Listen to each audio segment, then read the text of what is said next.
Good morning, everyone.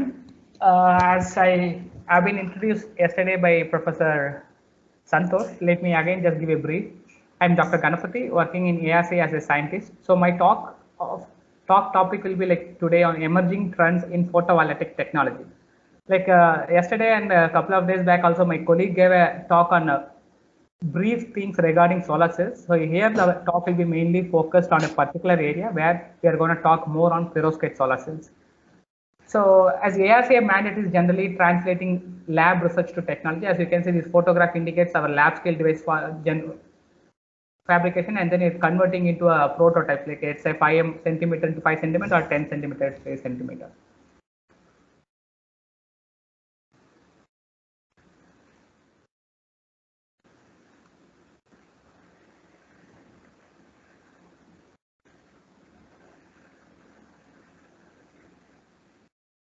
Yes, so the outline of the talk today will be introduction on general energy requirement all over India as well as world.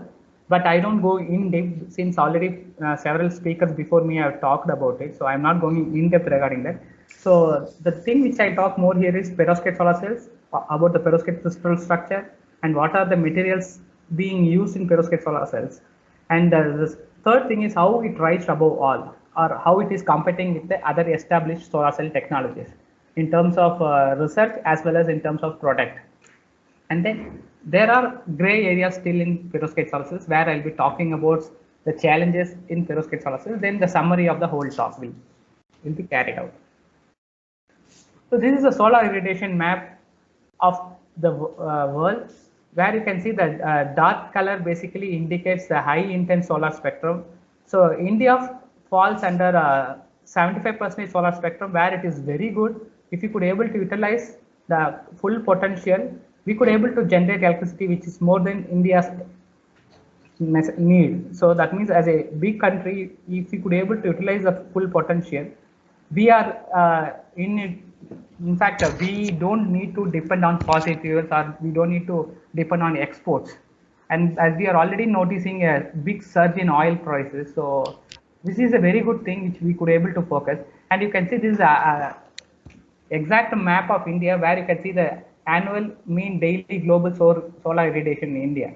So basically this is in kilowatt per hour meter square per day. As you can see, the color indicates how much kilowatt of sunlight is irradiating onto the India, all over India. So if you see the most of India's region, we have a very good intensity. It ranges from 6.4 to 5.6. So that means if we can able to solar panels, provided we have the necessary panels as well as the facilities to install, we can generate enough electricity. But there is a concern on that, where my colleague has already presented the cost issue and the established technologies, what are the limitations. So in order to address that, we should have a solar cells which we don't need to depend on exports and materials necessary from countries like China or like any other countries. So if we could be able to develop a solar cell inside India with the indigenous materials, then we can able to utilize the solar energy to its full potential. So how to harness the solar energy? Basically, there are three methods being used to harness the solar energy. One is photovoltaic, where it is directly converted to electricity, and then the electricity can be used as it is, or it can be stored as an electrical storage, and then it can also be used later stages. Second thing is fuel, where we use hydrogen generation, and also it can be used as a fuel cell, where fuel cell is used in many applications. Then the main source of energy for that is hydrogen, where we can able to generate from solar irradiation alone. And the third thing is solar thermal. Actually, solar thermal is being used in many heat applications basically, as my colleague has already presented regarding this, so I'm not going in depth on this areas. So coming to the photovoltaic effect, so basically this is a schematic diagram representing how the PN junction works, and then where we generally have a N-type and P-type silicon, where it has to have charges generated, holes and electrons, which will be collected by the back electrode and top electrode. So, and it is connected to the external node, where we can able to collect the whatever electricity produced. The photovoltaic effect is the process in which a semiconductor material produces an electric current when struck by light. So this is a very important thing, because in order to generate holes and electron, we need to struck our solar cells with an intense light. So that can be of artificial light what we have from our solar simulators, or we can put it in the sunlight. So if if our devices can work under sunlight, that's easier, because you don't need to spend a lot of money on that. But there is the other take home message what we can do is, if it works both in sunlight as well as in indoor light, it's much appreciable. So that is the one thing what we are going to focus on in this talk as well. So there are already various generations of solar cells are already established. The first generation was established in 1950 Bell's lab. Already Professor Santosh as well as my colleague has presented. I'll just giving it the bullet point what is related to that. So first generation solar cells is basically composed of silicon based solar cells, which is already commercialized. And the important thing about these solar cells are it is highly stable. So that means once this device or once these panels are fabricated, the manufacturer gives 20 years of lifetime. So that means it can able to withstand for very long. So that is basic requirement for any solar panels which is being manufactured. And the concern area in this one is it is mostly rigid in nature. So where you need a huge area, and second time the transportability and installation is a big concern in this. And in order to fabricate or make these solar cells, one needs sophisticated equipments as well as energy consuming processes. So that is the other area we have to wonder on this. And in order to fabricate this final product, the instruments and the process involved makes the process very high. And this is one of the reason layman or common man cannot able to afford this kind of solar cells at this current stage. Though our solar generation in all over world has developed like anything, but it doesn't still reach the common man because of the cost problem associated with that. And then followed up with that, there is an emergence of second generation solar cells. It is basically of a thin film solar cells where we use copper, indium, gallium selenide, cadmium telluride. So these are also has very good photovoltaic performance, and it is also flexible to certain degree. But when you compare this to silicon, production cost is still lower, but it also uses again high temperature treatment. And now in order to do that, we need a vacuum based equipment, because most of the CAGS or CDT required PVD process, basically sputtering, salinization chamber, and then other such extra expensive equipments. And the most other big concern in this solar cells is it reuses the scarce elements. So that means we need to move out of this to find an alternative where it should be cheap, at the same time the material availability should be more, and it should be facile process. Yeah, so basically third generation solar cells is the one which evolved in recent times, where it was started with basically Dyson spray solar cells and then organic solar cells. So Dyson spray solar cells can be fabricated without any energy consuming process, and at the same time the materials used in this also doesn't require a high cost. So that's one of the take home message about these Dyson solar cells. But it has its limitation, because in Dyson solar cells and organic photovoltaic, where that is a startup for third generation solar cells, Dyson solar cells utilizes liquid electrolyte. So in long term, liquid electrolyte tend to evaporate if you put the cells outside for a let's say like a silicon solar cells for its commercial application.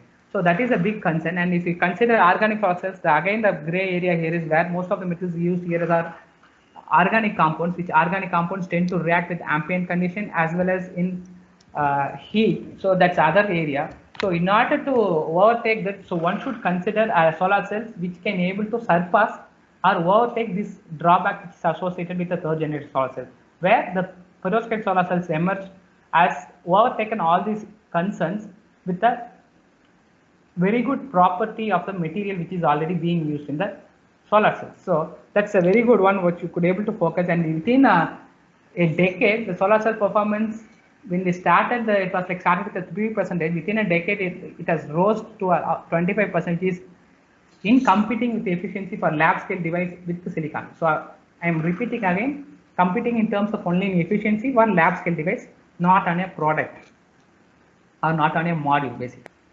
Yeah, so as this slide indicates basically the best photovoltaic efficiency. Basically, this is a chart every 6 months once NREL used to publish in their website. So updated lab scale efficiencies, and they also have other chart where they used to generally publish where it is for module development. Since here we are talking only on cell efficiency, so I have given this chart where you can see this black dotted lines is our area of interest, where I'll be talking more on that. So if you see those, the multi-junction solar cells, which was developed a long back, where the efficiency is almost 44 to 45%, which is very good, but there are limitations in terms of cost and the requirement where you need to utilize that and all. Yeah, this can be used in other application like solar, sorry, in space application in ADAL, but for common man use, this cannot be utilized. So if you see the other one with the silicon photovoltaics, yes, this is already being utilized in most of the commercial places, but we have to find an alternative to that because of the high cost associated with that, and we don't need a multi-junction as well, because the multi-junction fabrication again requires an energy consuming process. So where that, then the area of interest comes is thin film devices. So thin film devices are basically copper, indium, gallium selenide as well as cadmium telluride, where you just require a thin film. But again, here you need a PVD process to fabricate a device. So that's the other area which we need to understand. And then again, the materials used in this are, most of them are scarce in nature. So that means we have to find a material which is abundantly available. So there only our third generation solar cells plays a crucial role. There where we are getting efficiency of 25.6% just reported a couple of months back on a lab scale device. So lab scale device, we are talking about active area of 0.10 centimeter square. It's like very small, where they reported it's working as well as the established solar cell devices. But what happened when you move out of the lab scale to a scalable devices in terms of a large area of fabrication? So there are some concerns which is associated with that, where scalability is a big concern, because it's yet to be established in this direction. Any research when it starts, generally the area what we focus is only on R&D. So R&D basically to for the proof of concept, once we found it has given a very good output out of it, then only we'll go for all these other concerned areas. So such concerned areas are basically three, which is scalable, stable, and eco-compatible. So these things are already ongoing by many groups, as well as we are also doing in ARCA. The solar cells, as it is itself, we can use in many applications, because in many of our organic electronics, we require chargers and other requirements in terms of electricity. So to fulfill that, we need a low cost and highly stable solar cells. At the same time, if we could able to process under low temperature, well appreciated, and the people will be ready to take. Let's forget about using it in outdoor application. Let's in terms of roof or in satellite, we can use for our day-to-day applications, such as charging your mobile. Let's take to a simpler terms, charging your mobile phones. So that can also be done. So that's the one thing which can able to focus. And other important thing is the new generation solar cells. What we are basically focused on is it can be integrated into a building. So generally we have buildings. So most of our buildings are composed of a normal windows, where we have only windows where it can able to block sunlight or it can allow sunlight, but at the same time it cannot able to produce electricity. So the perovskite solar cells which we are focusing on can be developed in a semi-transparent mode, where it can act as a window. At the same time, it will produce electricity for at least powering light in your room. So that's a very good advantage of these new panels. And other thing is, this can be made on a fabrics easily. So where our army, or let's forget even army, let's take our day-to-day delivery persons, whom we are getting often, let's say Amazon or Swiggy, where they deliver, right? So if you can notice many times they carry chargers with them, let's say batteries. So in order to charge the batteries, they have to again every time go to a electricity board to do that. So whereas if the delivery person backpack has installed with the solar panels, that means when he is in outdoor itself, it can able to produce electricity. At the same time, he store it in the battery, and then the person can able to work continuously. He don't need to rely on other electricity available, where he has to go and get it. Here it just gets free of cost for him. So why someone has to worry about this? So this can be again implemented using the third generation solar cells. And recently in US, a group has used the solar panels to even fly the drones, where they successfully found it is working as well as as good as the established silicon panels. So in the emerging photovoltaics, if you consider, there are basically four photovoltaics, which I already talked about it. So if you see the commercialized, which is already there are 5 already commercialized solar panels are already available, and the efficiency is as good as the investment what we put on. But the perovskite solar cell, which was emerged in a decade ago, has reached lab scale efficiency in comparing with the silicon solar cells, but still this is in R&D stage. So one has to work on to further bring this perovskites to commercialized stage. So it is still far away to go, but it is, so far it has showed very good potential. So we can able to have confidently say this can go to the next level in couple of years. So if you see the evolution of perovskite solar cells, basically perovskite solar cells evolved, or it has been fabricated by Professor Miyaska in 2008. They in fact never realized the material potential. What they have done is, organic inorganic halide perovskite can act as a sensitizer alone, and then they deposited on top of a liquid dye sensitized solar cells, and then they found out it is working. Basically it is having a photovoltaic property, and then they just stopped. And this first paper published in JACS in 2008. Followed up with that work, Professor Namgyu Park, who happens to be one of my co-guide in postdoctoral. So we were already, in fact, my colleagues were already working in lab, but I was not a part of it since my area was different in that time. So they were already working on that, using this material for solar cell application. So what they have done is, startup is, they used this material as a quantum dot. So basically what they have done is, they synthesized organic, inorganic halide perovskite and used it as a sensitizer. Instead of ruthenium dyes, they used this material because this material has high absorption coefficient. And then they found the solar cell performance was much higher than the reported quantum dot solar cells in that time, and which is also higher than the Professor Miyaska's report in 2008. But after 2 days, I still remember the day what happened there. After 2 days, generally what we do is, when we make device, we used to take the device to a solar simulator to measure continuously after 24 hours, let's say 48 hours, to study its stability. So when the students took the samples, and when they went and saw the sample, when they fabricated, visibly you can see it was in red color. And then electrolyte what we there used was sulfur based electrolyte, which is in general is highly corrosive. We never realized that sulfur electrolyte is not suitable for this perovskite that time. So our main focus was that day was to just make a solar cell out of this and see its potential.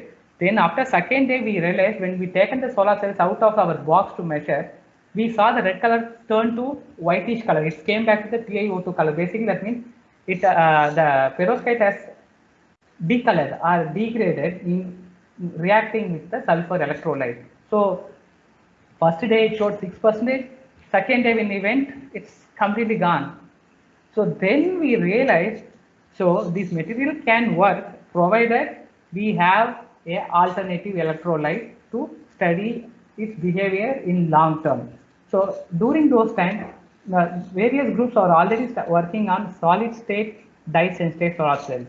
So this has given us a clue where in solid state dye sensitized solar cells, people tend to use small organic molecule as a whole transport material. That is the solid state electrolyte. So that is nothing but spirometall. So it can act as a very good p-type material, and it is a very good alternative to the liquid iodine or sulfur based electrolyte. So when we were working on our group, as well as from Oxford, Professor Henry Snight group, so both of us simultaneously worked on that, and then we published a first paper in scientific report from our group, and the other paper was published from Oxford group. And then in our group, what we have used is, we used this perovskite and solid state electrolyte, and we reported like 9%. Whereas Oxford group, what they have done is, instead of using methyl ammonium lead iodide, they have used methyl ammonium lead iodide plus chlorine combination, where they reported the best efficiency at the stage, almost 10.9 or 10.9 percentage. So basically, these two are the breakthrough research in the field of perovskite solar cells. From then, the Pandora box was opened. So the whole photovoltaic community, or even non-photovoltaic community, started showing interest on this particular field, and then they have increased the efficiency to at least 3 to 4 times than the reported efficiency what was done in 2011. From 10% they have rise to 25% just by modification few things, such as first report, as I said, 2009, where they used liquid PSCC with perovskite quantum dots and then replace that liquid electrolyte with a solid whole transport material, that is pyrometer. And the other approaches what people started exploring is the perovskite deposition and perovskite film growth is very critical in device functionality. So if you could able to change the deposition method or band gap engineering, the efficiency can be increased drastically. So other than that, you can also focus on replacing the organic, let's say, spirometallurgy with other P-type material can also able to overtake it. So all this efficiency was achieved basically by deposition method change, band gap engineering, as well as solvent engineering, as well as replacement of electron transport layer. So those are the methodologies they used to attain this number in decade. But one could not take the things for granted. Though we keep claiming within a decade we reached this number, this could not have happened with the experience what we gained in our previous generation solar cells. So one should acknowledge them, saying whatever knowledge we gained there, we use that knowledge and then we brought the solar cells to life within a decade. So that is the one good thing what we can able to confidently say. When the group who has done this also have been working on solar cells for quite a lot time, so they know the nuances how to sort out the issues when it comes out of this. So when you consider this unique solar cells with other devices, means this DSSC, if you consider, it has a unique architecture, though it's low cost material, solvent leakage is a big concern. And other thing is material usage.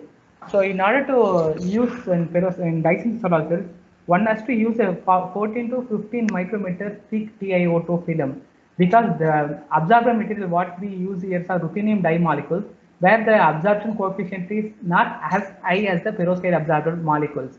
So that for that reason you need a thick electron transport layer as a template to increase its surface area for the dye loading. Then you can able to increase the number. Even after doing all those things, the maximum number what we could able to achieve for 20 years of research is only like 11 to 12%, but recent times they increased to 15%. That's very good thing we can able to appreciate it. The other thing in third generation solar cells what already been done is organic photovoltaics, and again it's highly flexible and it's low cost process because of the organic molecules being used in this, either PCBM, C60 or other organic molecules.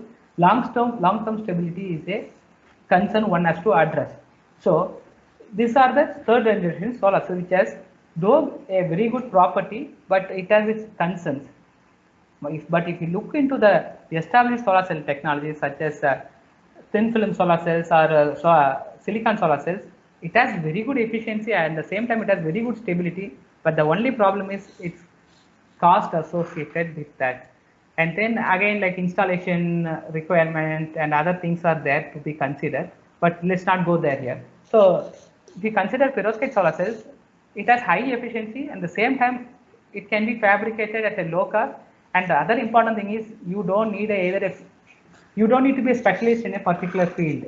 In terms of, let's say if you take a Dyson solar cells or organic photovoltaics, you need an organic chemistry support. Basically, you need organic molecules where you need to synthesize, and you need a sophisticated lab. Whereas for perovskite solar cells, a material science, a person from physics, a person from chemistry can able to start working on this because it requires a basic chemistry and physics knowledge. Of course, to develop to this next level, you need a expert advice. But for startup, you can start with your present capability of your lab as well as your knowledge. And it doesn't require a sophisticated instrument as well as for fabrication. So if you want to see where perovskite started, actually it is not in 2008. The first report for perovskite started in 1893. So we are talking about long time. So where they reported alkali and tin-based perovskite was first synthesized, but at that time they reported as a perovskite, but they don't have a instrumentation facilities to study its crystallographic studies to call it as a perovskite. They synthesized as a alkali and tin-based tin-based material, and then the second report was found after 64 years, where it was published in Nature by Moller in 1958, where they first studied its crystallographic studies. So basically, they synthesized three different perovskite composed of inorganic. So nowadays, what we are focusing is on organic and inorganic halide perovskite, whereas the first report or the second report which happened to generate was using inorganic halide perovskite, where they use cesium lead fluoride, cesium lead bromide, cesium lead iodide. As they changed the halide group, they could able to twin the band gap easily, and then they found its perovskite crystal structure that time, and then they studied its spectral observable capability, where the cesium lead fluoride. Hello Santosh, am I audible? Is it anything problem? You're good. You're good. Please proceed. Yeah. You're able to hear you and see you. So if you see the cesium lead chloride, where the band gap is bit higher, where we are getting absorbance around in violet region. You see the cesium bromide, it absorbs in green region, and cesium lead iodide shown in red region. And importantly, they studied its found it is showing photoconductive behavior, which was not established in the first time. It was published in 1893.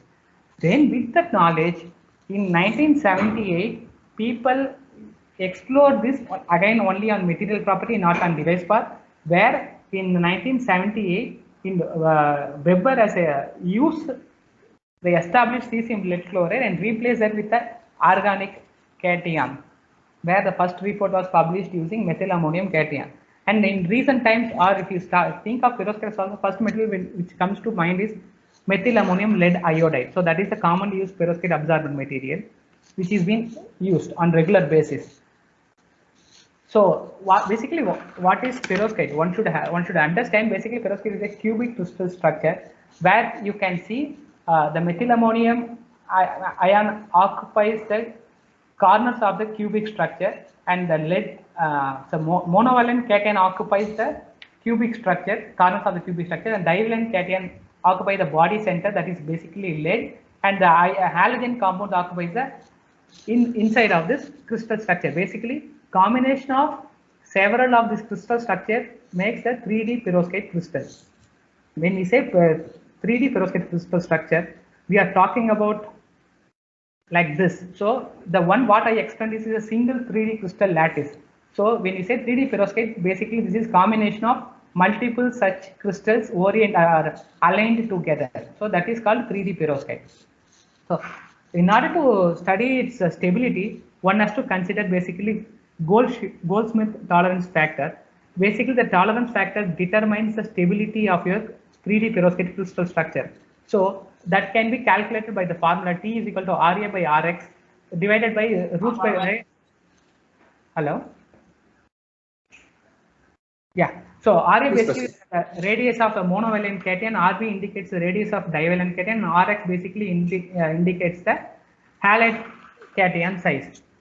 So when you are calculating perovskite crystal structure, if you want to have perovskite 3D crystal structure, basically that is highly stable in phase. So one has to have a tolerance factor of almost 0.8 to 1. So where we get a cubic crystal structure when it was established. And those times people tend to believe only cubic crystal perovskite structure works very good for optoelectronic application. But in the later years, people realized even the mixed phase or other crystal structure also has a photovoltaic behavior, provided we change other parameters in device fabrication. So the other important thing about these perovskite materials is these materials are abundantly available in nature, and second thing is this material has a direct band gap, and band gap can be easily twinned by modifying either your monovalent cation or by changing your halide combination. So band gap can be twinned from 1.2 electron volt to 1.7 electron volt just by solution process. Another important thing is you don't need a high temperature process, whereas previous methodologies of observers what people have been using or the materials used require high temperature process, and then you don't need a sophisticated equipment. So solution processing is enough. You you can do all the process in solution process. That means you are decreasing the cost drastically. Second thing is this material has high absorption coefficient. So we are talking about 10 times high absorbance than the established routine dye molecule, or let's say the established other absorbent materials, which Professor Santosh and my colleague has already presented a couple of days back. So I'm not going inside well. And the other important thing is this material has a small exciton binding energy. That means that holes and electrons can be easily generated. You don't need a high intense light. Just with indoor light is sufficient for the excitons to be generated from your device. And the other important thing is this material has a high carrier mobility.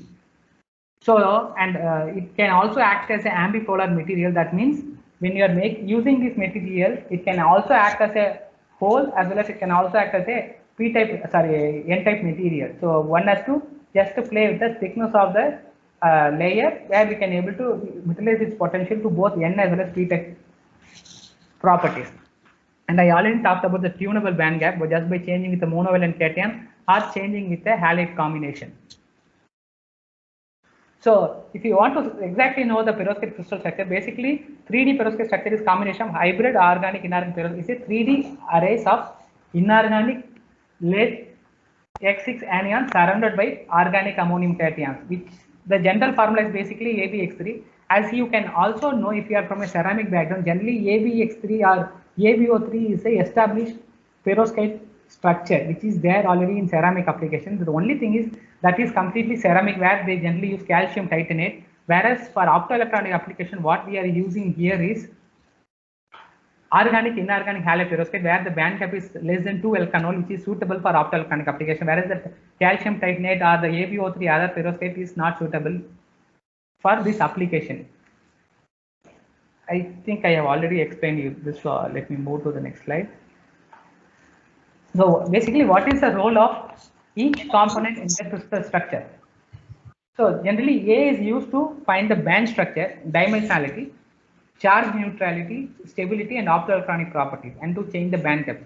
Basically, B is the balancing thing which can able to hold your crystal structure. So B is used for balance the charge in the unit crystal structure and also determines the band edge.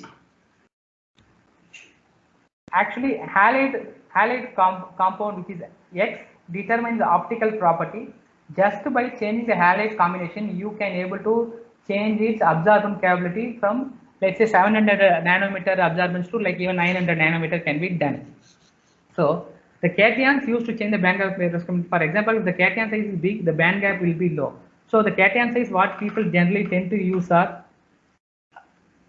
formamidinium or methylammonium iodide or cesium iodide. So when you change the band, when you change the cation size, for example, if you take methylammonium cation, the cation size is smaller than the formamidinium anion. So if you are using formamidinium cation here, the band gap of 1.5 electron volt can be further decreased to 1.48 electron volt. So that means the absorbance was only 780 nanometer for or 7 nanometer for methylammonium lead iodide. But when you replace that with formamidinium lead iodide, you are shifting the absorbance from 780 to almost 880 nanometer. I have already explained this yesterday during my yesterday's talk regarding device fabrication, so I am not going into this.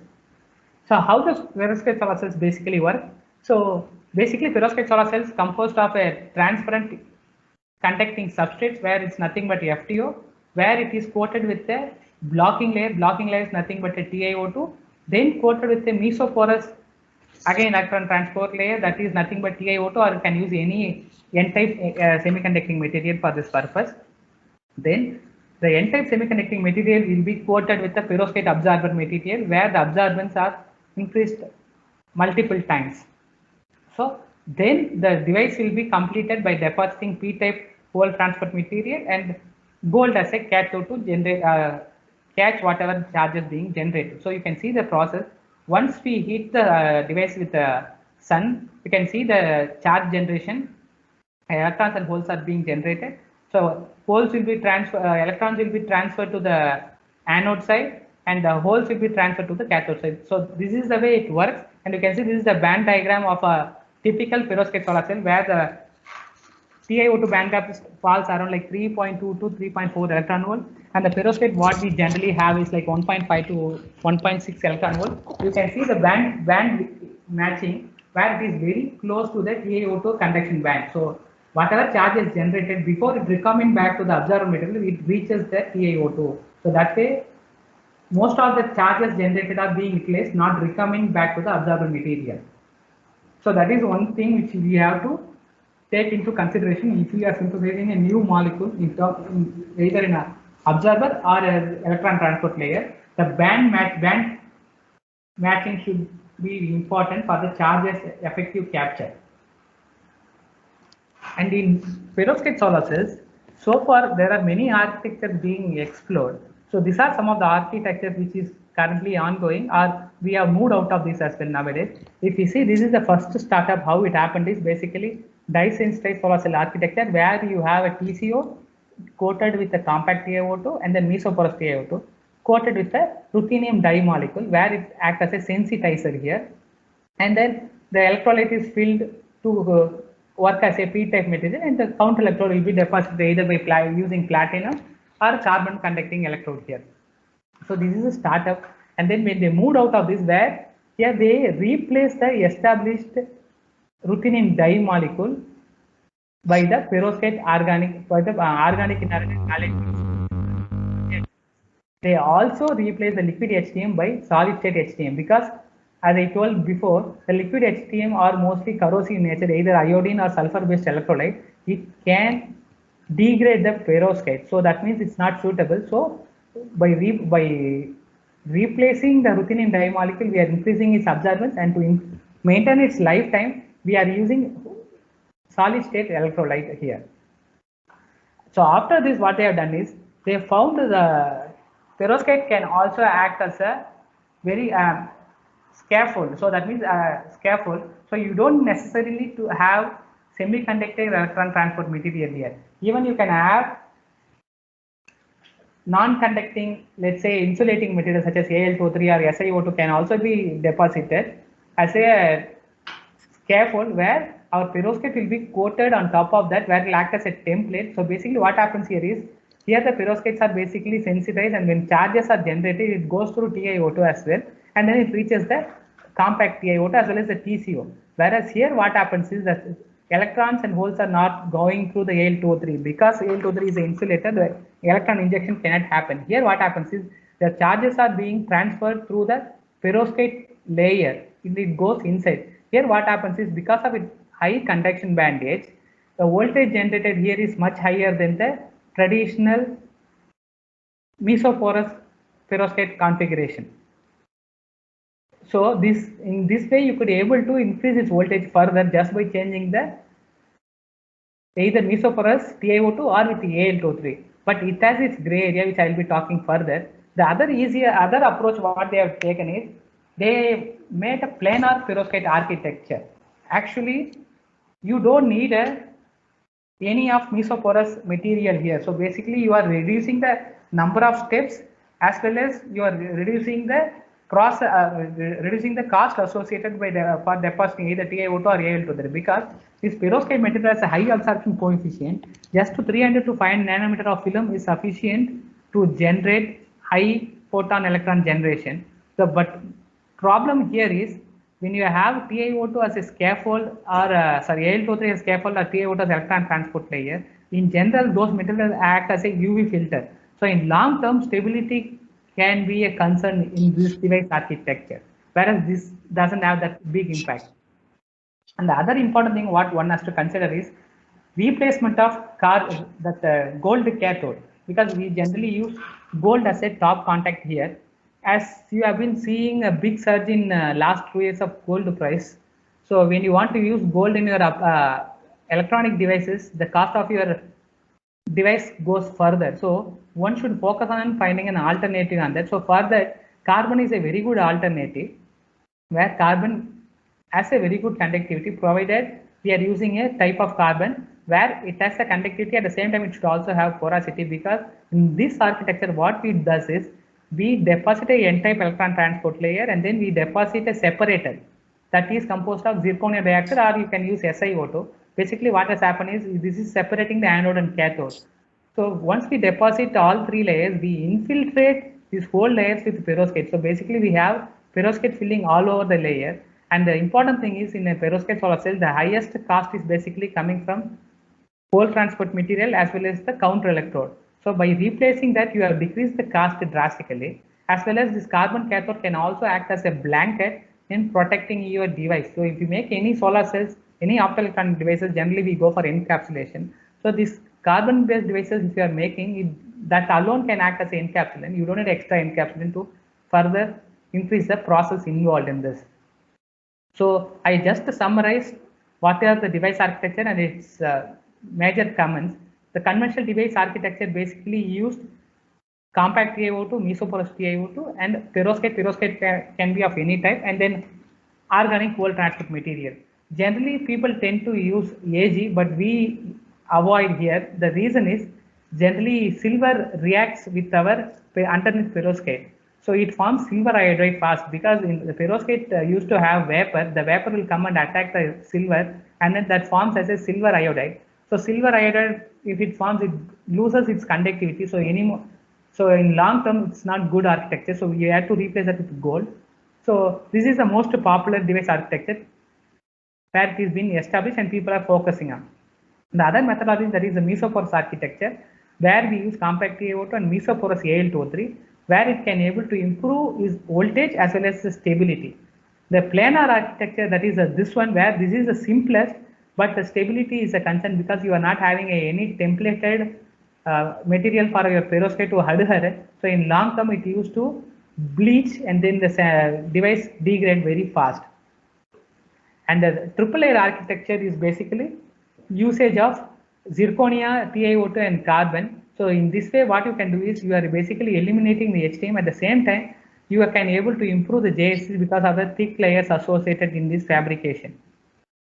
Bilayer architecture is basically nothing but compact TiO2, and you don't need a pole transport material because, as I said earlier, the perovskite materials are ambipolar in nature. So if you, for example, if you choose your perovskite material wisely, in terms of methyl ammonium lead, if you choose, it has a diffusion length of almost like 1 micrometer. But if you consider a perovskite of methyl ammonium lead chloride, halide based perovskite where chlorine iodine is used, it has a longer diffusion length, and also this can able to give support for more hole extraction as well. So when you are choosing this bilayer architecture, you have to be wisely choosing the suitable perovskite material here.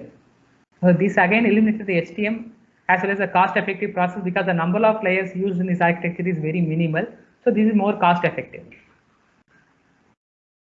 So what are the perovskite materials being established in the beginning stage? We are talking about in 2011. So the first work basically started with methyl ammonium lead iodide, where the first paper reported in the scientific report, where they used they synthesized the methyl ammonium lead iodide basically by mixing lead iodide and then methyl ammonium iodide in a solvent, and then they coated as a film, where they reported like almost like 10% efficiency. And then to further improve its performance, a group from Oxford has added one more chlorine here to further reduce the band gap and also to increase its voltage further.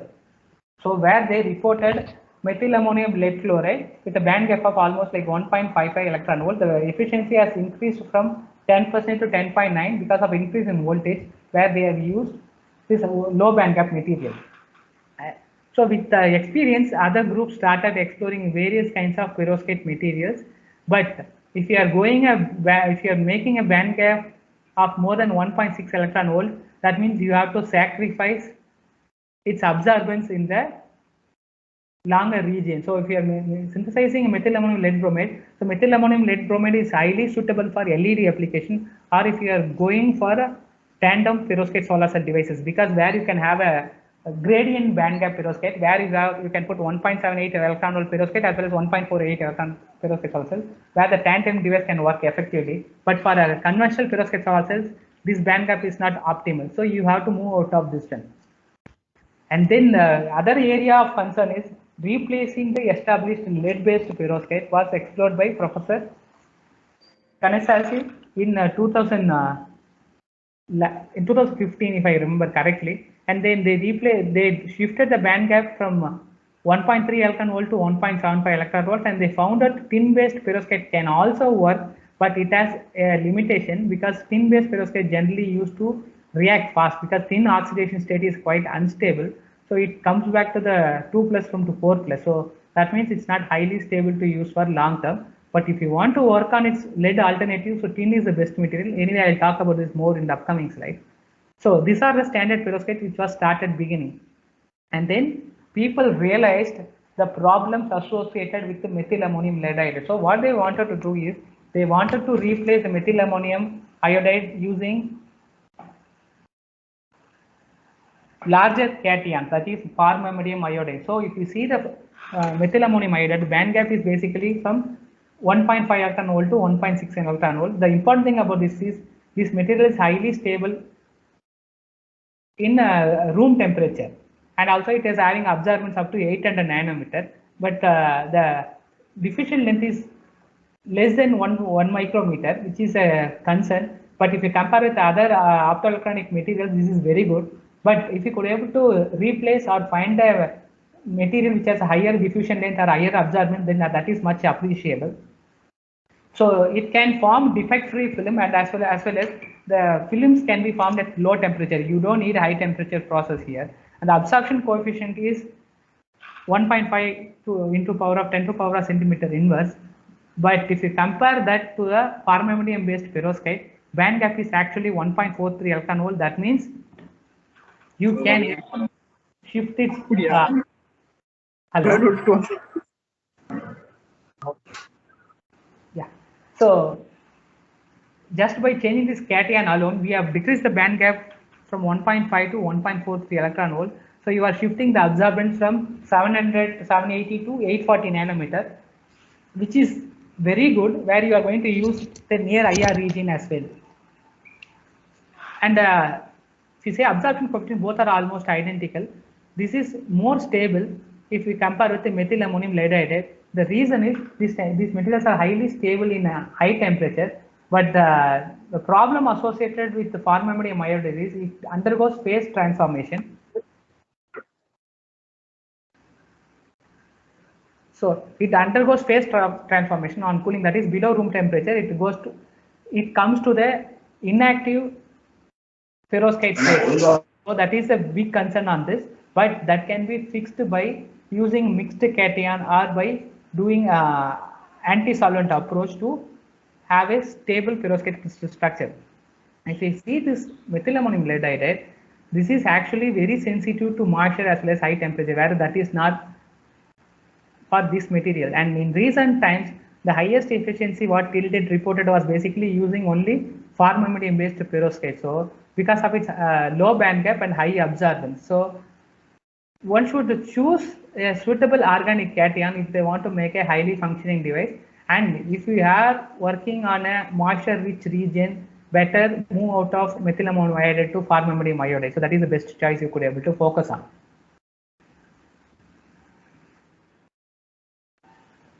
So far various perovskites have been used. You can see just by replacing with either cation or replacing with a halide perovskite. So perovskite band gap was changed from 1.3 electron volt to 2.3 electron volt. So our area of interest is basically around 1.5 to 1.6 electron volt. Beyond this, it's not suitable for a conventional perovskite fabrication, and lower than this you can able to only observe in the IR region, where this cannot also be used in visible region. So we can focus on this particular area. These are some of the established cations being used in perovskite sources. So first they started with methyl ammonium iodide organic cation, and then they moved to formamidinium cation. In recent times they started using CCM as inorganic cation to use it as a monovalent cation for perovskite solar cell fabrication. So what happens is, so to stabilize the perovskite crystal structure in case of formamidinium, they mix it with the CCM, where the crystal structure is highly stabilized, and at the same time the inactive perovskite phase of formation is also avoided using by CCM combination. This is some of the perovskite what we have developed in ASA just by band gap engineering, either changing a halide group or changing the organic area, and you can see there is a color variation drastically from highly transparent to semi-transparent. So these devices has a band gap of almost like a 2 electron volt to almost like 1.7 electron, and these devices work as good as the established methyl ammonium lead based perovskites. I'm not going in depth because these works are having some property rights are there. So let me go to the next slide. And what is the other approach people started focusing on perovskite sources? One approach was development of perovskite material, and the second approach, or the first actually first approach was the deposition method influence. First report by the Professor Namgyu Park was using one-step deposition approach, where they dissolve lead iodide and methyl ammonium iodide in DMI solvent, and then they DMI, like it's basically gamma butylactone, and then they coat by spin coating procedure. They get a highly crystalline perovskite film. In 2011, they didn't know whether it is less superior or not. At the time, they realized it's highly superior, and later years, people found out that methodology is not sufficient to get a high quality perovskite film. So the advantages using that method is it is easy to fabricate and it is low cost technique. So here, if you see the disadvantages is it forms shapeless morphology, and the film quality is not as good, and it also forms pinhole formation. So generally, when we are using this approach, what we do is visibly we can able to see the pinholes on the film. So what we generally do is when we are depositing top contact, we isolate the pinhole region. We deposit our top contact only on the good place, and then we extract the charges generated. So this is the other area in one-step approach. And the other big issue is if you want to use this methodology for large area deposition, it's quite impossible. But for small area, it is highly suitable because we are going to only take a contact area of, let's say, 0.12 centimeters square. That means even if it is having an incomplete coverage, we can choose some other area because the size what we use for device fabrication is almost 15 mm into 15 mm. So we can easily get 0.12 centimeter even good film. So when first time they fabricated, they did it like this. The second methodology, what they have done is after realizing these are the problems associated with that, they went for two-step approach. So what they have done here is they have dissolved the lead iodide in a dimethyl formamidinium solvent, and they have to keep for overnight stirring, and it has to be still it will have a undissolved lead iodide. So what we generally do is we filter with a 0.45 micrometer filter, PTFE filter, and then we use a clear solution for depositing. So once we deposit this on top of perovskite, we sinter this sample at 70 degrees. So after that, what they do is generally methyl ammonium iodide is spin coated on top of this, and this film gives better film coverage and interface. So by using this methodology, the efficiency was much better than the already established techniques, and the size can be altered just by modifying the methyl ammonium iodine concentration, but it also has a limitation, like in order to make a very thin film, you require long reaction time. So during spinning, we have to work on the loading as well as the spinning time to get a uniform thin film, and because of its two-step approach, you tend to get a thick film. So when you have a thick film and it has a poor adherence, the film can be easily peeled off. So that is a big drawback in this approach. Because of again that the thick film approach, it cannot be extended for large scale production. So we have to find other approach, what is the best one to solve all the issues. So then only the development of vapor process has evolved. In vapor process, first it was started with this similar approach where they coated the lead iodide by spin coating, and then they transfer the film to a tubular furnace where organic vapors are used to. Organic vapor is basically methyl ammonium iodide or formamidinium iodide, where in vapor phase it will be converted into a vapor during sublimation process that will come and form film on top of your inorganic film. In that way, you can get a very good film even on a large area. Thickness controllability also can be done by the gas as well as the reaction time what we are using.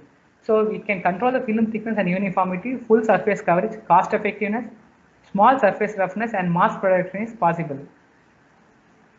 Disadvantages is you required annealing at 150 degree and the nitrogen is needed. And this process required hardly 10 to 15 minutes if you neglect the annealing time. Whereas here the whole process required long time, because first you have to load the sample in a vacuum chamber and you have to evacuate, and then you have to evaporate the material, and then sublimation has to be done at a particular duration, and then you need to wait for the chamber to cool down naturally for the room temperature for removing the electrodes out of the furnace. But to solve this, there is another approach people have explored, is dual source evaporation. So dual source evaporation is highly industrial approach. We can able to use this technique for a large area perovskite film formation. But using this methodology, R&D or even in the industrial scale long-term processing is not advisable, because your lead iodide is basically, lead is highly toxic and halide are highly volatile. What happens is, when you use this on a regular deposition, lead halide will go and deposit near diffusion pump, because in thermal evaporation we generally use diffusion pump for making high vacuum. So what happens is, during evacuation, the whatever halide thing formed or lead formed, which will go through the diffusion pump and it will stick to the diffusion pump. What happens is, one of my friend who worked in Professor Henry Schneid group during that time has informed me, they used to regularly replace the diffusion pump to run the instrument. So to put the directly, a simple diffusion pump will cost for a thermal evaporator almost like 6 to 10 lakhs. So that much affordability is not possible. So this is not the best approach to do that.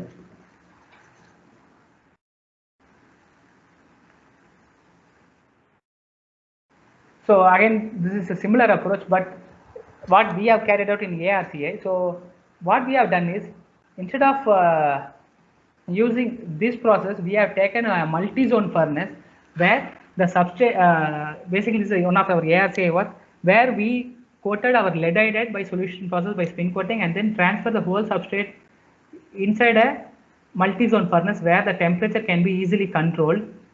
So where we keep our precursor in a high temperature zone, and then substrates will be kept in low temperature zone. So argon gas will be used as a carrier gas. At a particular time, when the vapors are generated in the multi-zone furnace, the argon gas will carry the precursor, and then because of its low temperature here, it will condense on top of the film and it gives very uniform film.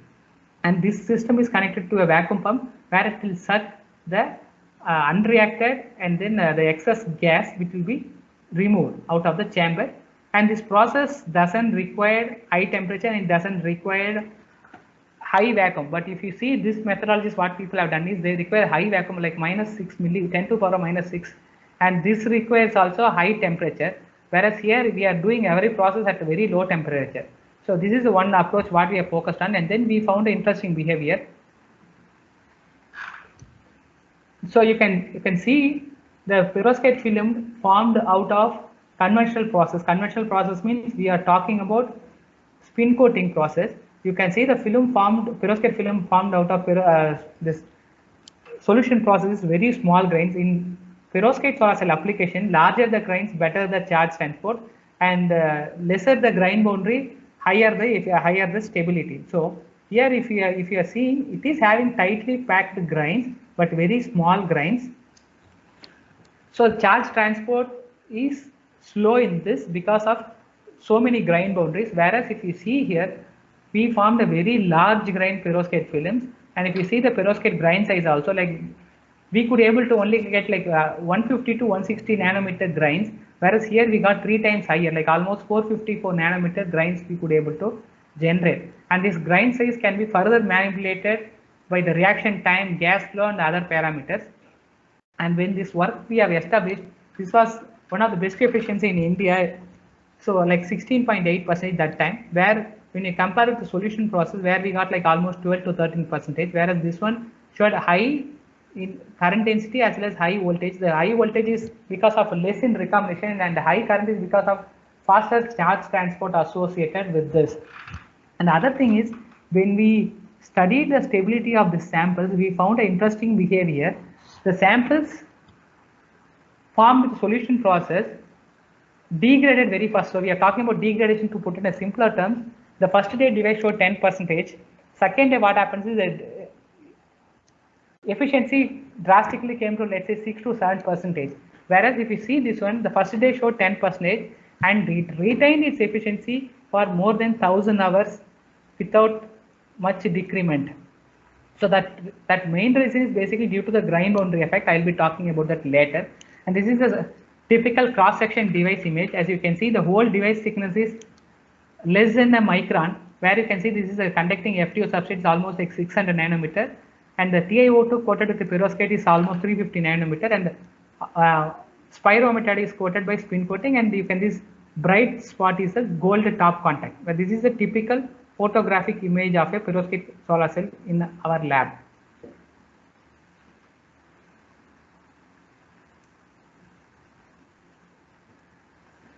So if you want to have a stability, is it really the gray area? To be frank, at this stage, yes, it is.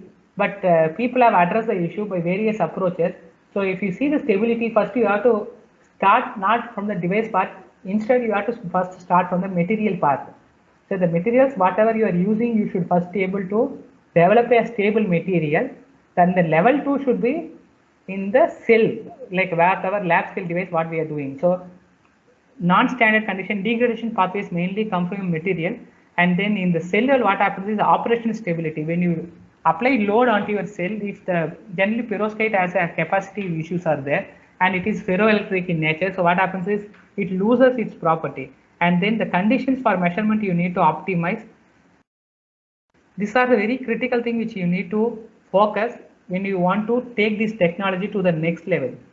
And then outdoor stability, what we have to study is module fabrication. So you don't need to really study outdoor study for a lab scale device. Instead, you make a module and then put it to the outdoors to study its real-time real-time application, and then it has to be tested with IEC standards. So this is the standard protocols we have to do if you want to improve the perovskite solar cells to the next level. So this is the one which I told you. So generally, moisture stability is a big concern in perovskite solar cells. In terms of perovskite, generally the perovskite films are formed as a mainly of grains. So whatever gray portions you are seeing, that is a perovskite films. Whereas if you see this blue portions, that is a intergranular film. Basically, the intergranular film means it is having non-stoichiometric ratio. Basically, your perovskite film is formed of methyl ammonium lead iodide. So these regions will be completely methyl ammonium lead iodide. Here it will be non-stoichiometric. So it will be not actually a methyl ammonium lead. Instead, it will be methyl ammonium iodide excess and lead ammonium excess. So basically, that will act as a seed layer for moisture to come and attack. So generally, moisture cannot directly affect the perovskite grains because perovskite grains are huge and it doesn't have any non-stoichiometry. So your water or any heat cannot be able to attack. Instead, if you are having this kind of grain boundary and if you have this kind of non-stoichiometric film, this moisture will attack and it will propagate inside your perovskite film. So what happens is this will be basically etched off. So from here it will propagate here. So the whole gray portion also will turn to this color. So that means what happens is perovskite already went back to the precursor stage. So to address this issue, one should make a large grain perovskite film. Second, we can make perovskite passivation can be done to avoid this. So where we generally use excess methyl ammonium iodide, where if it can be coated on top of this one, can able to block the intergranular films. So that way also we can able to avoid. So one should consider large area perovskite films and reducing the non-stoichiometry is the important thing when you want to use the grain boundary passivation. Second thing is, if you want to use perovskite solar cell in ambient condition, we should come out of the established small organic molecule whole transport material. The thing is, small organic whole transport material, one is highly expensive. Second, it reacts with the ambient condition very fast. Actually, the spirometallite doesn't react fast to the ambient condition. Instead, to improve the spirometallite P-type conductivity or its electrical conductivity, we dope with lithium salt as well as with tertiary butylpyridine. Lithium salts are hygroscopic in nature. What happens is it attracts the organic water molecule outside, and then it will slowly propagate into your absorber, into your p-type material, and that will again give back to the perovskite material. So in long term, it is going to kill the device. So what we found out is we developed a inorganic hole transfer material, basically copper thiocyanate. The band gap is as similar as the spirometer, and it is having a very good hole mobility comparing with the spirometer. So this material is a very good alternative. So if you want to make ambient processed perovskite solar cells, you should ideally come out of the established small organic molecule hole transport material. So CVN is the best choice for that. Other approach to address the stability issue is encapsulation. So basically, if you see the food package industry, they used various packing techniques to improve its lifetime. And the same method is also being used in batteries as well as in silicon solar cells. So same method can also be used for perovskite solar cells. Though people tend to say perovskites are highly unstable, actually they never study its encapsulating study. So if you could be able to do encapsulation, the stability of the solar cells can be improved drastically. So in order to do that, we recently developed hermetic encapsulation for perovskite solar cells, where we have taken our established perovskite solar cells, and then we prepared a glass substrate coated with the UV glue, and then we irradiate with the UV light, and then that will be put on top of your substrate, on top of your real device. And we found out this encapsulant is protecting the direct contact of your perovskite film as well as HTM to the ambient condition. In this way, we have increased the lifetime and stability of this perovskite solar cells in long way. So this paper was published a couple of years back. So this is the other approach what you can use it for improving the stability in perovskite solar cell. Other ways of degradation in perovskite solar cells is basically again to only to perovskite. So the methylammonium lead iodide is basically reversible reaction. It can form into a precursor stage. I am talking about lead iodide and CH3NA3 is being used to make this, and if it reacts with the ambient condition, it will again go back to the precursor stage. So generally there are 4 types of stability attack happens on the perovskite molecules. One is from water molecules, second is from higher oxygen, third is from the potential. When you are measuring with IV measurement also, you can able to break the crystal structure. Second is UV light or external light also can have photo oxidation on top of your sample. So in general, what happens is methylammonium lead iodide also decomposes into methylammonium gas and hydroiodide gas under light illumination due to photo oxidation. So these are some of the routes of degradation in perovskite materials. So how to address this? We are talking about synthesizing a new type of perovskite. Like previously I was talking about developing a single component 3D perovskite crystal structure. So here we are going to talk about quasi 2-dimensional perovskite structure. So ideally this is the 3D perovskite crystal structure where you have band gap of almost like 1.5 to 1.6 electron volts, where it is having very low open air stability. So within 30 minutes to 1 day, if you expose these films in ambient condition, it comes back to the precursor stage. So not suitable for a solar cell device if you are not doing any encapsulation. So we have to move out of this established material. But there is a double-edged sword available here. If you are moving out of this, if you are going to make a quasi 2-dimensional basic perovskite, you are going to increase the band gap from 1.5 to 2.2 electron volts. So that is not suitable for optoelectronic or let's say for solar cell devices, because we need to utilize the visible region. So these band gaps are not suitable. So how we are going to do that is basically we are incorporating a small organic molecule here where it goes and attacks. So if you generally see the perovskite crystal structure, it is formed of 3D organic arrays which is surrounded by organic ammonium cation, and with a molecular formula AbX3.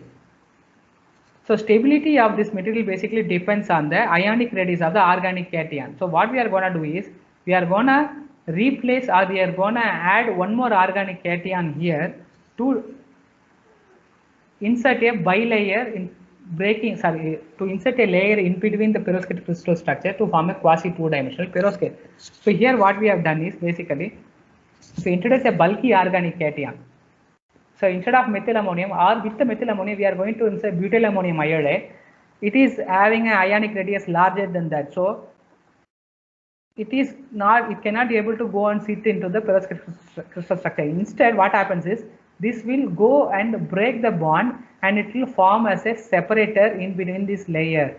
So you are having, depends on the concentration. So infinity is generally 3D structure. So depend on the concentration of butyl ammonium iodide, we can say N is equal to 2, N is equal to 3, N is equal to 4. So what happens is, if this is acting as a separator, it increases the band gap from 1.5 to 1.8 electron volt. But if you replace completely methyl ammonium iodide with butyl ammonium iodide, it has increased the band gap from 2 to 2.24 electron volt. The problem is, it is having high open air stability, and it is having strong luminescence, and it is having narrower absorption because of its high band gap, and it is having larger band gap. So it is not suitable for perovskite device. Instead, it can be used for LED application. But if you want to increase its stability, at the same time it should not affect the photovoltaic performances, you have to go for quasi two-dimensional. So quasi two-dimensional, what happens is, it has good open air stability because of hydrophobic nature. So generally, when you are choosing a large organic cation here, means we generally take long alkyl amine compounds, where alkyl amines are generally hydrophobic in nature. So what it does is, it acts as a protecting layer against the moisture. So that moisture degradation as well as thermal degradation can be avoided if you are using this long alkyl amine organic cation here. But one has to be careful, if it is if you are using so much of separator, basically your charges cannot be extracted properly. So what happens is, though it has a high stability, photovoltaic property will be decreased drastically. So you can see, increasing perovskite dimensionality, you can increase the band gap. So increasing exciting binding energy and exciting band gap can be done just by changing the new organic cation, or addition of organic cation in the methyl ammonium iodide crystal structure. So first, what we have done is, we didn't actually realize the problem. We just went on to synthesize monofunctional organic spacer cation. So basically, monofunctional organic spacer cation means, we are taking the perovskite crystal structure, and then we are replacing that with our new organic molecule. And it's again a copyright issue, so I'm not telling the molecule name here. And we synthesize the new molecule, and that was used with the different ratios. And then what we have done is, 2D perovskite space is a layer of 3D perovskite separated by hydrophobic organic spaces. So the organic spaces what we have used is long alkyl organic ammonium ion. So it went and separated the 2D layer. So we control the ratio of methyl ammonium to this new organic cation to have very less amount of this organic cation. At the same time, it should not affect photovoltaic property, but it should improve its ambient stability. So the films formed out of this showed a very good ambient stability. So basically what we does is, this is the established methyl ammonium lead iodide, where we measured the contact angle on the first day, where we saw like contact angle of almost 78.7 degrees, which is an indication of hydrophobic nature of your film. But with this, with the time it can react. So if you can able to increase this number drastically, your ambient stability can be enhanced drastically. Because of this new organic cation what we incorporated in our new work, we increased the contact angle from 78 to almost 106 degrees, and then the sample showed a very good stability when we measured this in ambient condition, like at 65 relative humidity in 60-degree temperature. And the stability study was done on several days, from first day to let's say 30 days. The as prepared sample, and then after 30th day, the 2D coated sample showed a not big difference, whereas the perovskite sample formed with the conventional perovskite migrated back to its precursor stage. So this indicates Your 3D perovskite can have a photovoltaic property, but in long term it's not suitable. So if you can able to replace 3D with a small organic molecule, large organic cation without affecting its photovoltaic property, means it can improve the stability and at the same time it can also improve its efficiency. So the solar cells fabricated out of this showed a very good stability for more than 1000 hours. So that's one of the thing what we have realized, but we didn't realize one problem here. The thing is, it's a monovalent organic cation.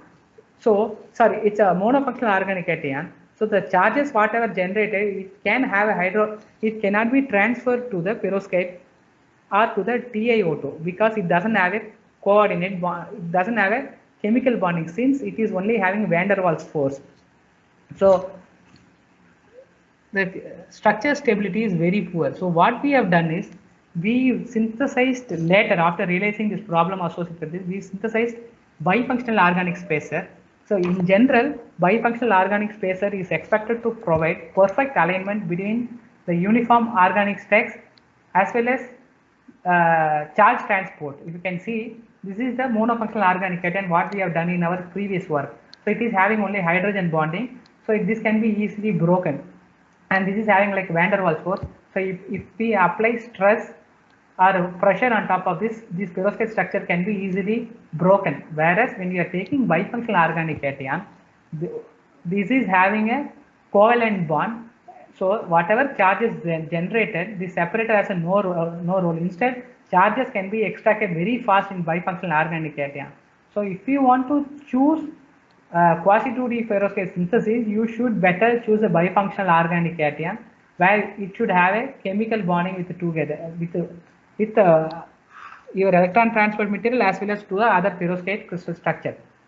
So if you see the property of both the perovskite, it can create bilayers of organic spacer attached by weak van der Waals force attraction. In general, weak van der Waals force cannot sufficiently stabilize the perovskite crystal framework, leading to degradation upon exposure to external harsh stresses.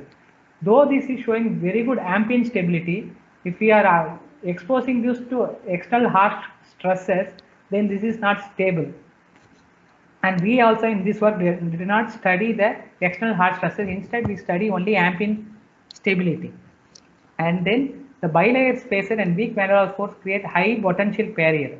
So it is increasing the band gap means, so the charges cannot flow or transport effectively here. So in that way also your efficiency can go down with the time.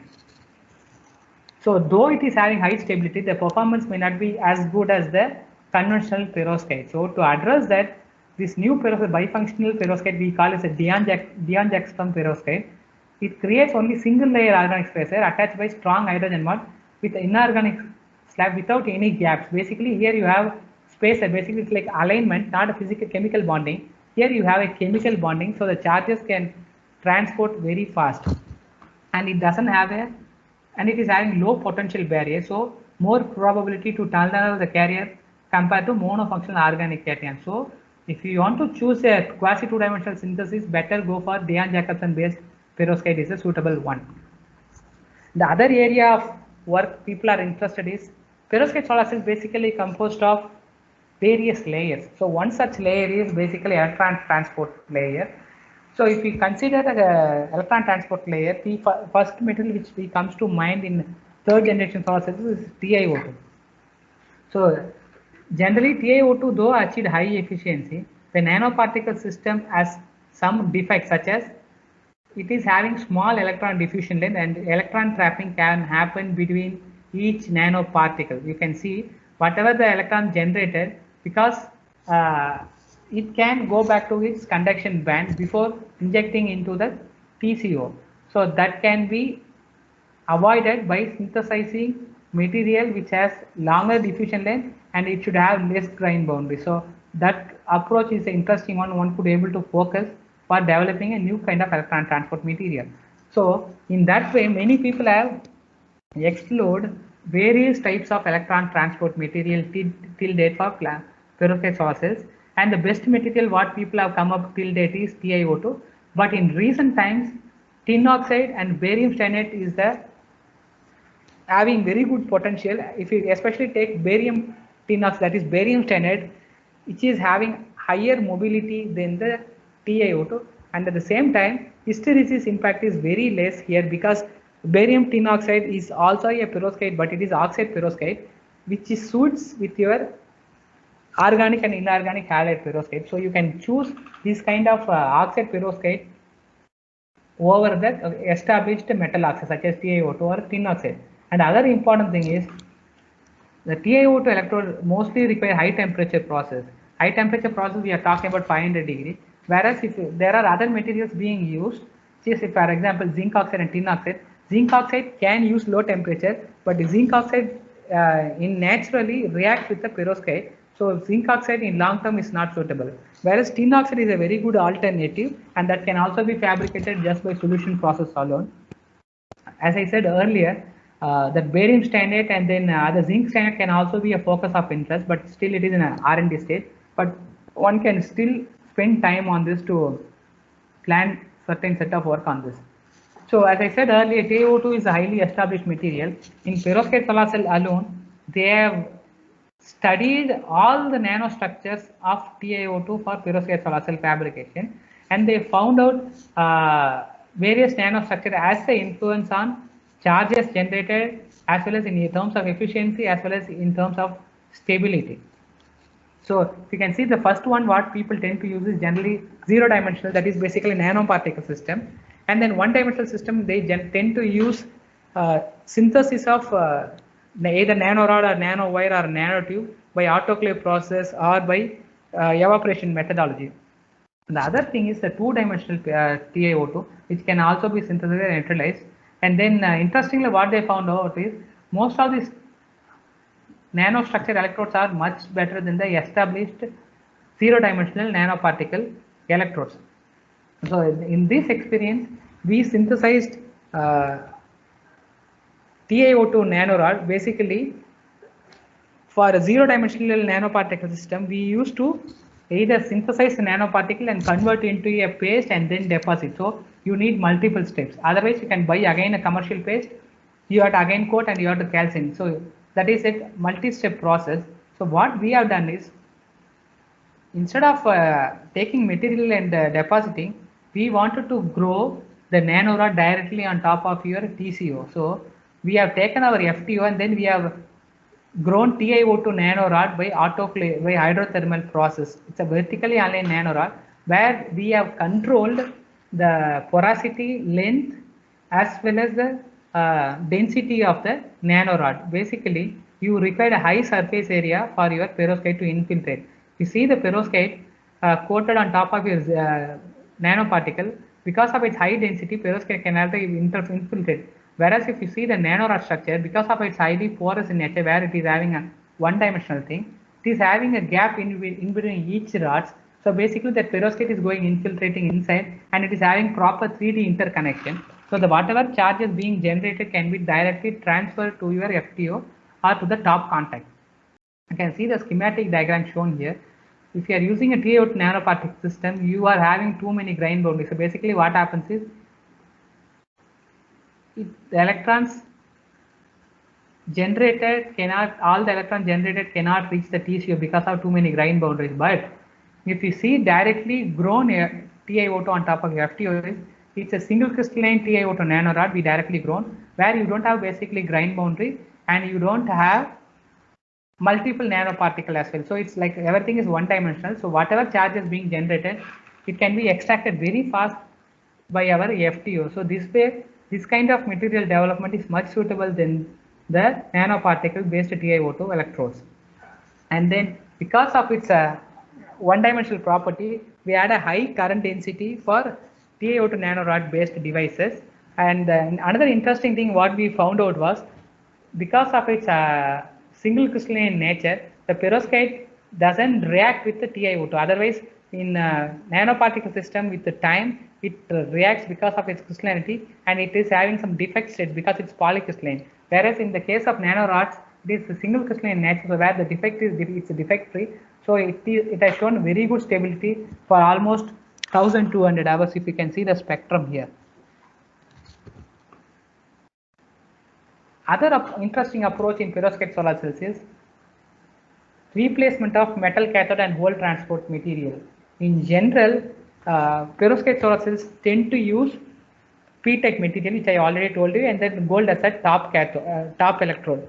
So the stability concern is not only associated with perovskite material, it is also associated with the top contact as well as the hole transport material. So if you see the stability concern, one is perovskite itself is unstable, second is your hole transport material, and then if you see the cost associated, metal cathode and hole transport material is the most expensive component in perovskite solar cell fabrication.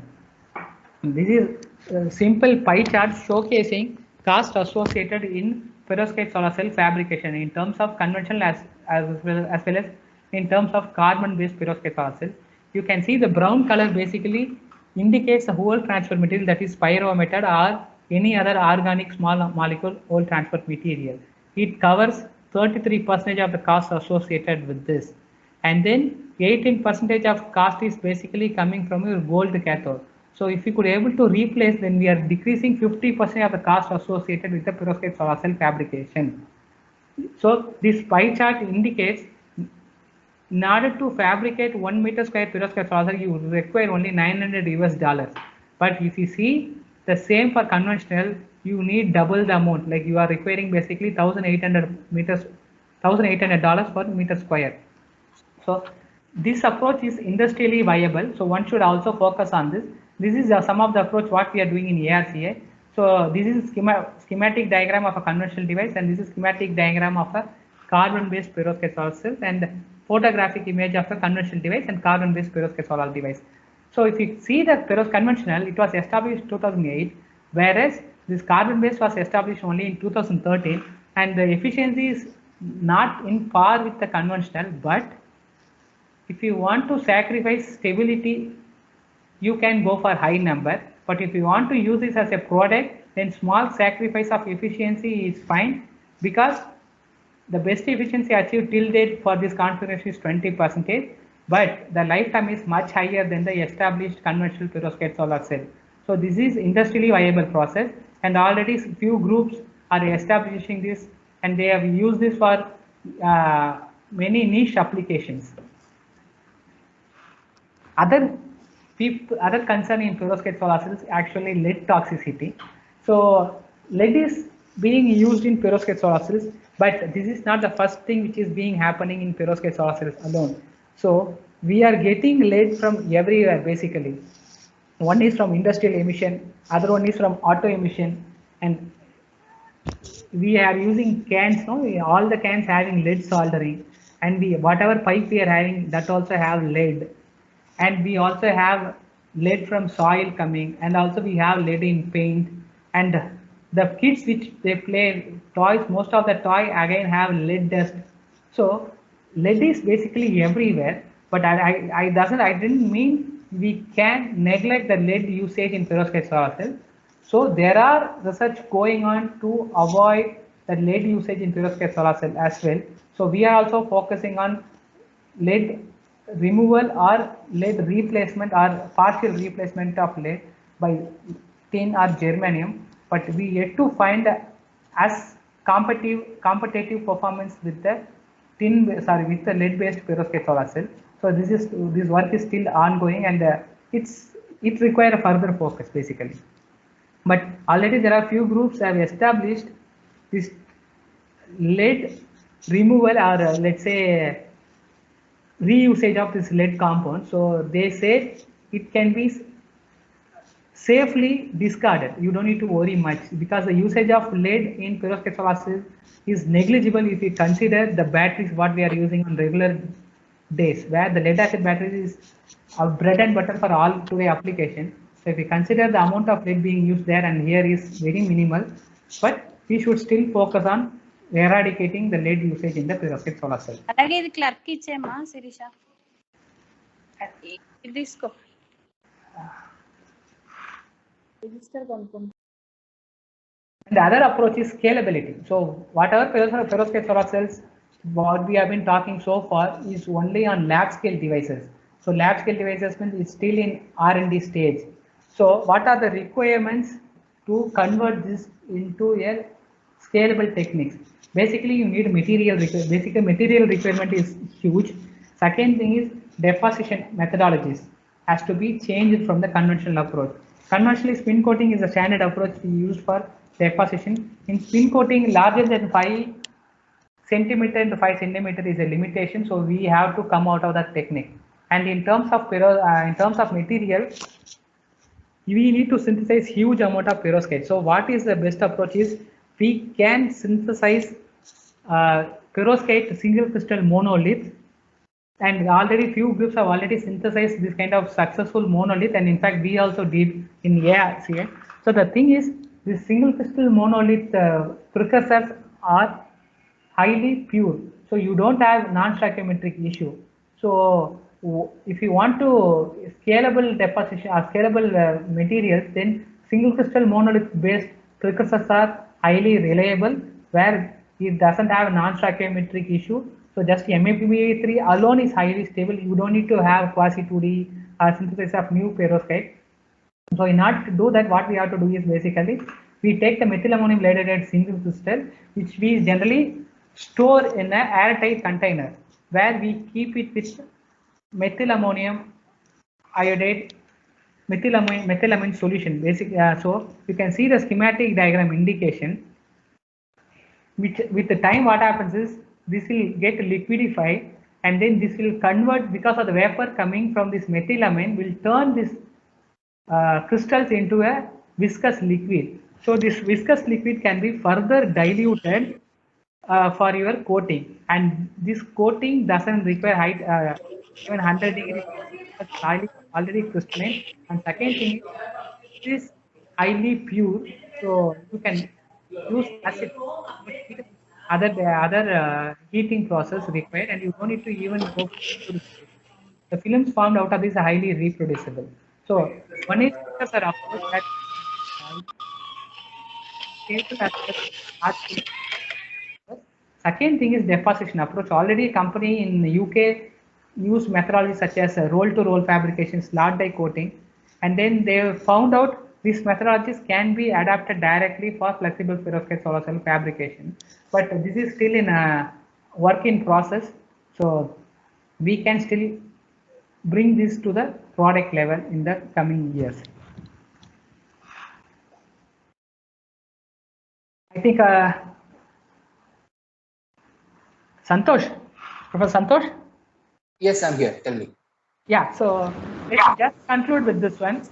Yes. You have 2 more minutes. I mean, you have time. Another 15 minutes is there. You can just conclude and take the questions. Yeah. So the other interesting approach for perovskite was flexible device fabrication. So in order to make flexible perovskite solar cell fabrication, one has to consider various factors, include photoelectric material and its flexibility and low temperature process. So the is the pinnacle in that.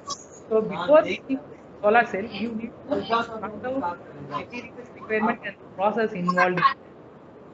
So photoelectric material what we are using in perovskite solar cell is generally TiO2, where you require a 500-degree process. So you need to first develop a low temperature processing ETL material. So that should be the main concern. Second thing is you can develop stretchable conducting substrate. The substrate what we are using these days are FTO based glass conducting substrate, and so conducting, though it is conducting, it is rigid in nature, so we cannot use it for flexible perovskite solar. Instead, ITO based conducting substrates are being used, but again ITO based substrates are highly expensive, so one should focus on developing a low cost and highly stable conducting substrate should be the other approach one can focus. And the third thing is we can come out of solid state whole transport material to organic whole transport material to inorganic whole transport material. So in that way, you can address the stability concern here. So one approach what you have to do is first develop a TCO with a flexible in nature. Second, material which can be processed with 100 degree, because most of the flexible substrates cannot handle more than 150 degree. So that means your materials process should be less than 150 degree. Third thing is stability concern. So when you are using this single crystal perovskite, you don't have to worry about perovskite stability, but your Spirometry is a concern, so you have to replace that with inorganic whole transport material. So if you couple everything, you can successfully make a flexible perovskite solar cell. So if you could able to develop that, it can be readily integrated into your backpack, your cap, or even on your t-shirts, where even during your day-to-day application, you can use this and generate electricity for at least fulfilling your basic needs, such as charging your mobile phone or your smart watches. So that can be a good plan. Other approaches in the future, what we can focus is perovskite silicon tandem. So if you see the silicon perovskite tandem technology, it has already achieved a benchmark efficiency of almost 28 to 30 in a two-terminal tandem device configuration, and already Oxford Photovoltaics are in process of bringing this as a product, now converting into a technology. The important thing about this thing about this perovskite silicon tandem is silicon can absorb in the wider region, near IR region, from 800 to 1200 nanometer. The unabsorbed light in silicon can be used if you are using perovskite silicon tandem, where if you are putting perovskite as a top cell, where it can able to observe the visible region very well. So consequently, it increases the total performance of your whole device.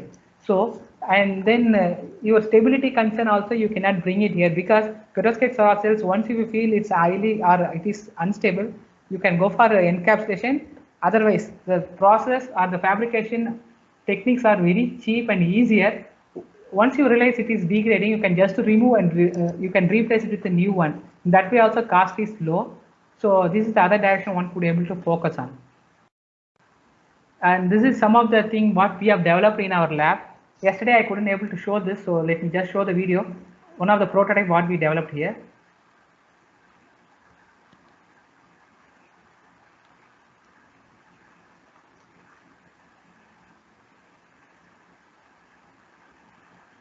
I think again video not running.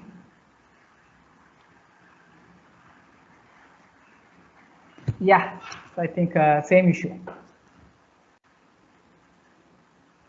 So let me summarize it. So high crystalline MAPY3 films with superior uniformity and excellent morphology can be processed by just changing deposition approach as well as anti-solvent approach. And to further enhance its stability, we can use quasi two-dimensional perovskite. To further address the HTM concern, you can use inorganic whole transport material. And then to extract the electrons effectively, instead of going for a conventional nanoparticle, one-dimensional or other nanostructures electron transport materials can be used to further photovoltaic performance. These findings can bear promise to pave the way for high throughput fabrication of large area PSC in industrial viable processing conditions.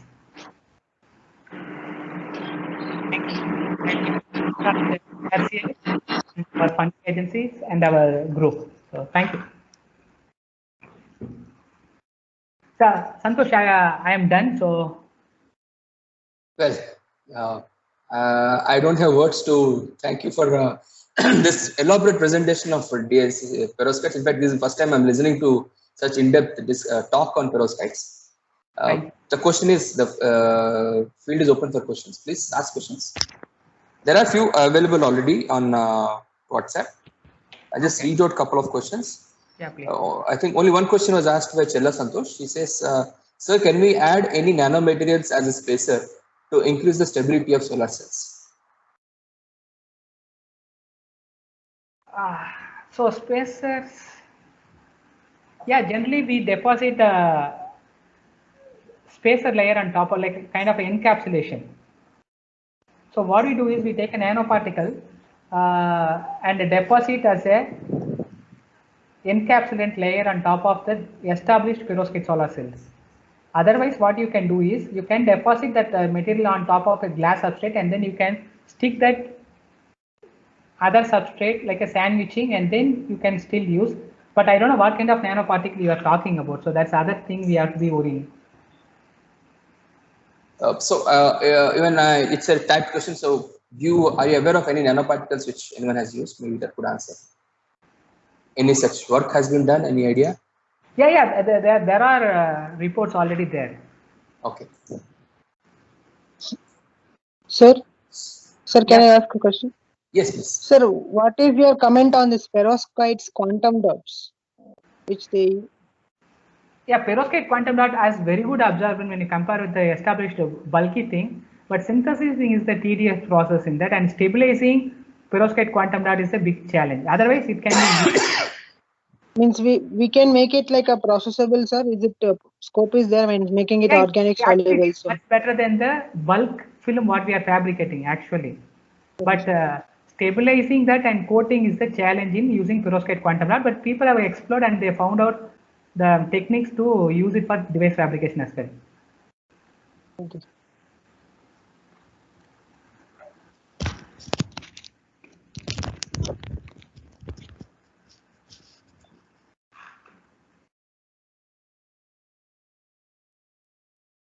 Any more questions?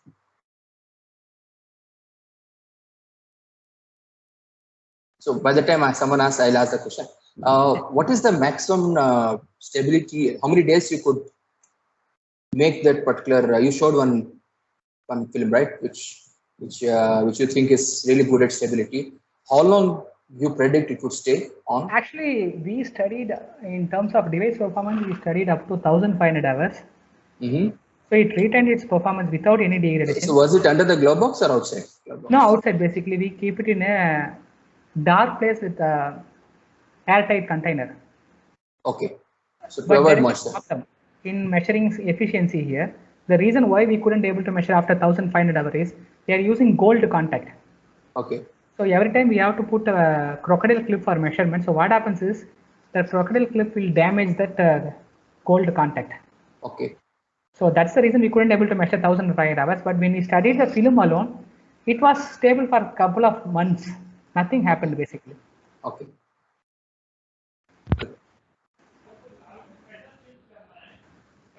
Any more questions? I think someone has raised hand. RS?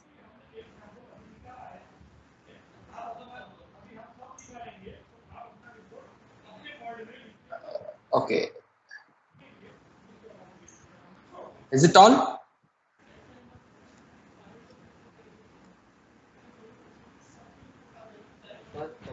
Let me have a sip of water. Yeah. Vacation exam का query है Any questions? आप एक बार देख लीजिए ना एक बच्चा एक जोगन जोसेफ का Excuse me, sir. Yeah. Excuse me, sir. Yeah, so I think I may be asking this similar question like yesterday.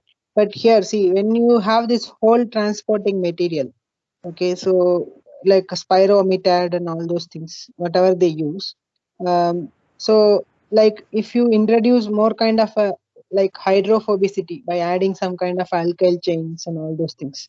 So now that effectively will avoid that moisture influence on your perovskite on the perovskite layer, no sir.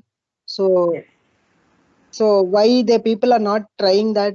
Because only why they use only the whole transport material, whatever you see, they don't have that flexible hydrophobic tails, which like our surfactant has, like kind of a surfactant which has a longer alkyl chains.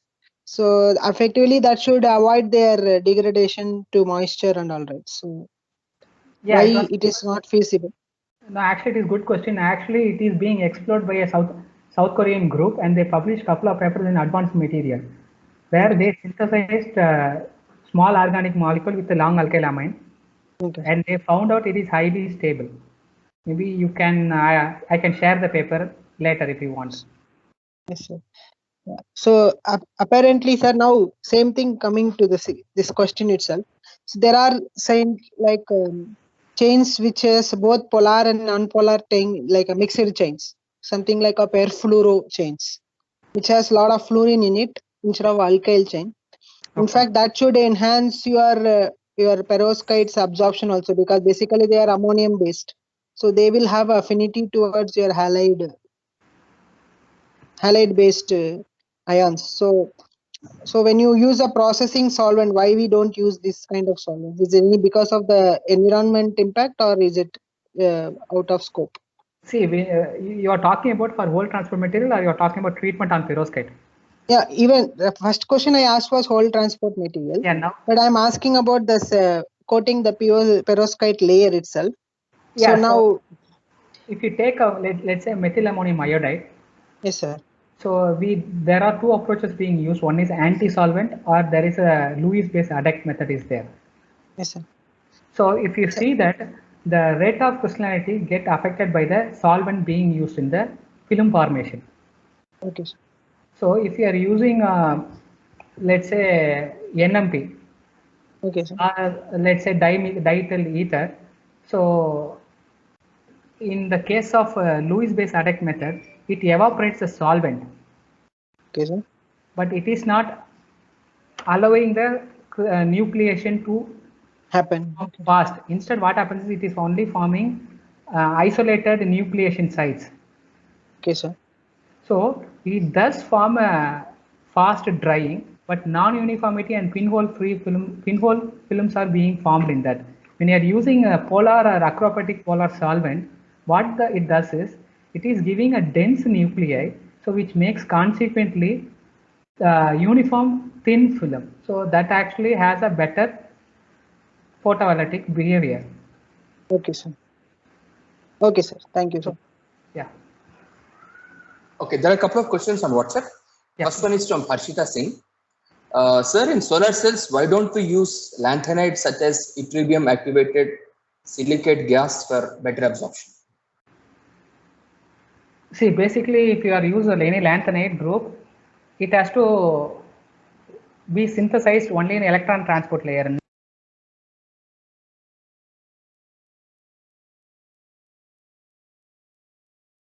We have lost you, Ganpat. Can you just repeat the answer? Am I audible now? Yes. You're somehow muted, sir. So basically, lanthanide based materials cannot be explored for absorber material because you need to have a band gap of almost 1.5 to 1 use it in visible region. But when you use lanthanide, that cannot be done. So whereas the lanthanide based can be explored for your electron transport material, because the lanthanide based materials are already being explored for oxide perovskites, what they do is it goes and sits into the interstitial sites and it further increases its electrical mobility. So that can be done, but not for your absorber.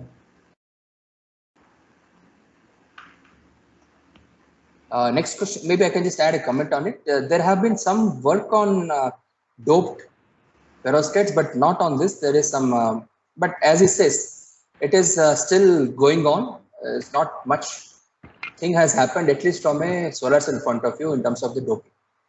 Okay, so next question is from by Barwin.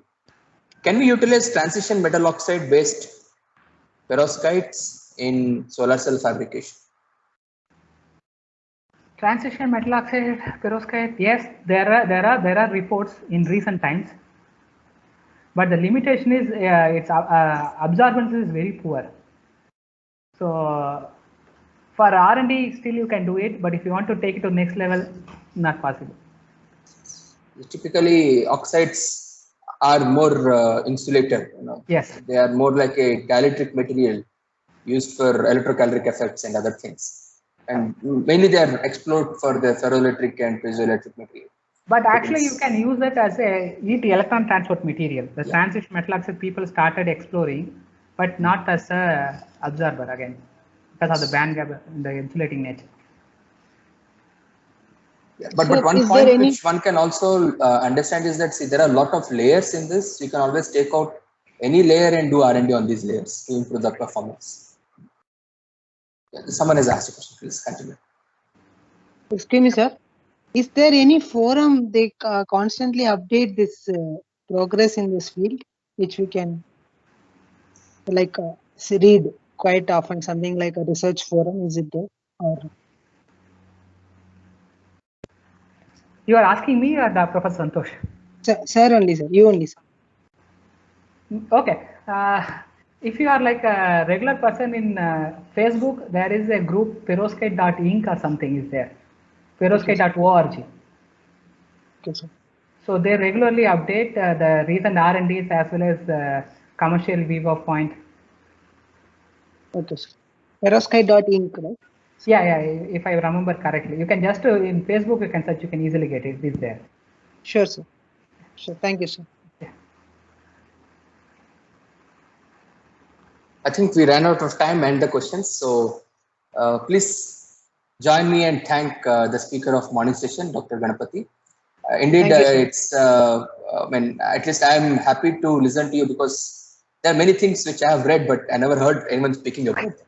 So you have really mentioned it in words and got everything in perspective, so that if, those who are in this field will definitely will learn more and get enriched. And someone who are new to this direction of research can pick up important aspects and see what is the way forward for your PhD work. Okay, saying this much, I thank the speaker and we can close our session now. Yes, thank you everyone.